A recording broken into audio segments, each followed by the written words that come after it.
Welcome back!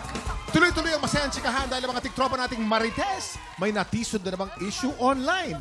Humanda na kayo dahil eto na nga!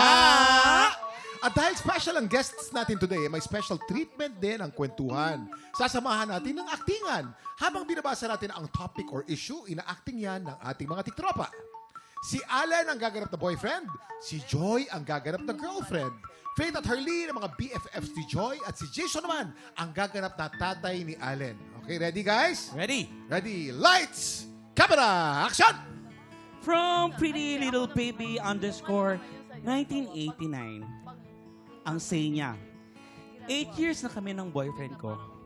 At bilang isang trentahing girly, I feel like ready na kaming mag-settle down. Kaya naman, last year, naglakas loob na akong kausapin siya. Babe, Oh, babe. di ba may maayos naman na tayong work? Don't you think ready na tayong mag-settle down? Sige, babe, may ayusin lang ako. Tapos next year ayusin ko na yung para sa atin. Grabe, nung narinig ko yon, tuwang-tuwang-tuwa ako. As in, nagtatatalon ako, kulang na lang mag-tumbling ako.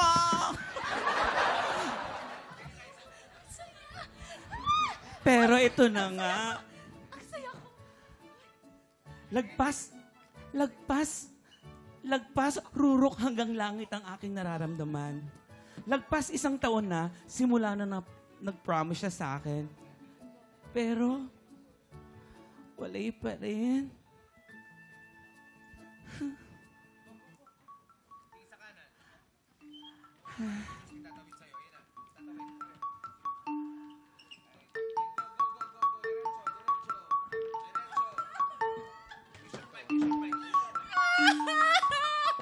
At ngayon, ay parang kinakabahan na ako.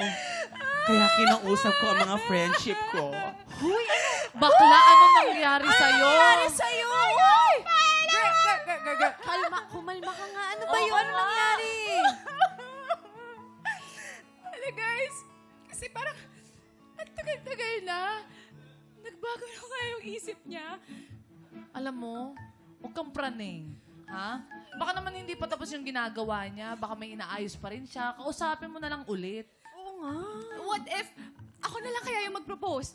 Uso naman yun, di ba? Hoy, Ay. anong sinasabi mo, girl? Ang ganda-ganda mo. Don't be too desperate. Huwag kang mag-isip ng ganyan. Totoo. Siguro nga, desperada na ako. Pero ba what's yan? girl to do? Every time na binibring up ko kasi yung topic, ang dami niyang reasons. Like, gusto niya raw munang ma-promote sa work or gusto niya na munang makabili ng bahay. At ang pinaka-recent niyang sinabi ay...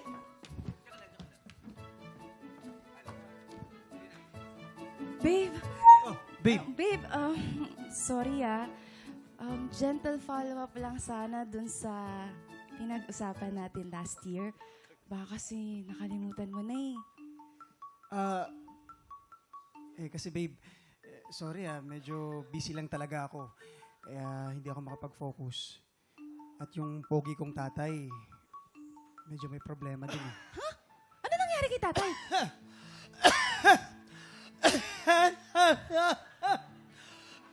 Tay, ay, nak, pasensya ka na ha. Alam mo naman, nagkasakit ako. Kaya kailangan mo akong alagaan.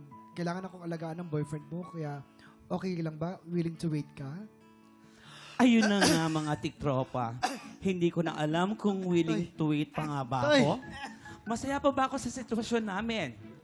Ano sa tingin ninyo? Nagmamahal, Pretty Little Baby _ 1989. Yan ang storya niya. Kawawa naman yung babae. Kawawa naman yung Willing to wait babae ba ko. o hindi? Oo. Litong-lito. Oo. Siya na siya na talaga yung nag-propose. Pero ikaw ba, Joy, sa tingin mo, dapat pa bang hintayin ito ni girlfriend or dapat bang mag-move on na siya? Hintayin na lang nating mamaalam si tatay. Sa sakit niya! Sa sakit niya! Oo naman. Pero hindi sa buhay. Parang malala na kasi eh. Parang dapat gumaling, di ba? Gumaling muna siya. Oo. Ang lakas na ng ubo eh. Kaya nga eh.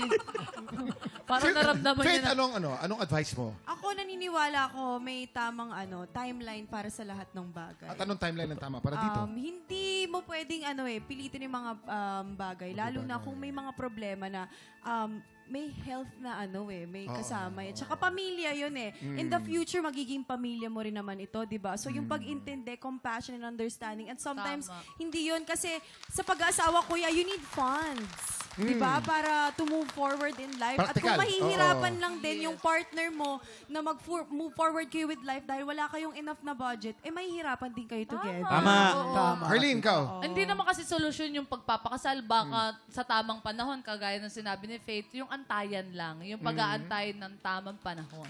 Eto na nga kayo, mga tiktropa. Ano sa tingin nyo? Mag-aantay pa ba o mag-move on na lang? Comment down below, guys. Kung nabitin kayo sa chismis, don't worry. Si Joy ang alay natin sa Sang Tanong Sang Sabog. Susunod na yan sa pagbabalik ng TikTok Live!